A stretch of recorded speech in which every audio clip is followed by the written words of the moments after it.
શિકાગોમાં બનેલી ઘટનામાં ગન સાથે લૂંટ કરવા આવેલા એક લૂંટારાને તેની જ ગનથી શૂટ કરી દેવામાં આવ્યો છે.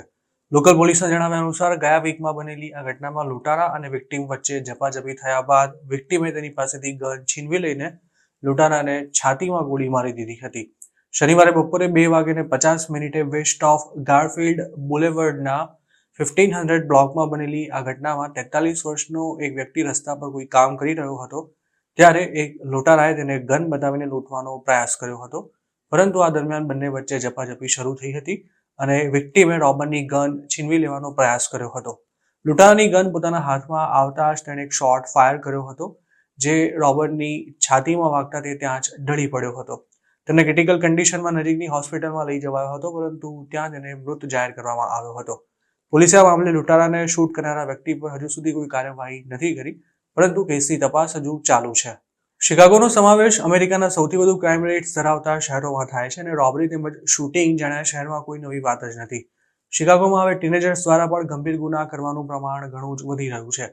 તાજેતરમાં જ 16 વર્ષના એક છોકરાની મલ્ટિપલ રોબરીઝ અને બેટરી ચાર્જીસમાં ધરપકડ કરવામાં આવી હતી.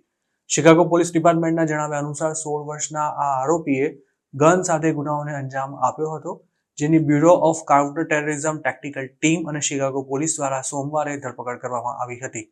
પોલીસનું કહેવું છે કે જુલાઈથી સપ્ટેમ્બરના ગાળામાં આરોપીએ 4 અલગ અલગ લોકોને લૂંટ્યા હતા અને આ તમામ લોકોને ટ્રેન સ્ટેશન પર ટાર્ગેટ બનાવાયા હતા. આ સિવાય બીજા એક કેસમાં પણ 14 વર્ષના છોકરાને પોલીસે કાર જેકિંગ અને આર્મ્ડ રોબરીના 3 અલગ અલગ કેસમાં અરેસ્ટ કર્યો હતો. આ ત્રણેય ક્રાઇમ 2 દિવસના ગાળામાં જ જૂન 2024માં કરાયા હતા, જેમાં આરોપીની છેક હવે ધરપકડ થઈ શકી છે.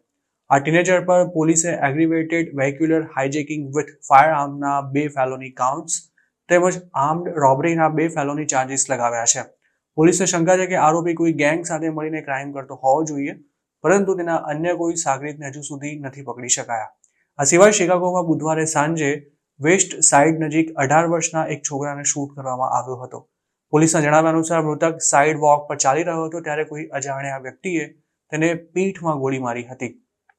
બુધવારે રાતે જ શિકાગોના વોશિંગ્ટન પાર્કમાં 25 વર્ષના અન્ય એક યુવકની પણ ગોળી મારીને હત્યા કરવામાં આવી હતી.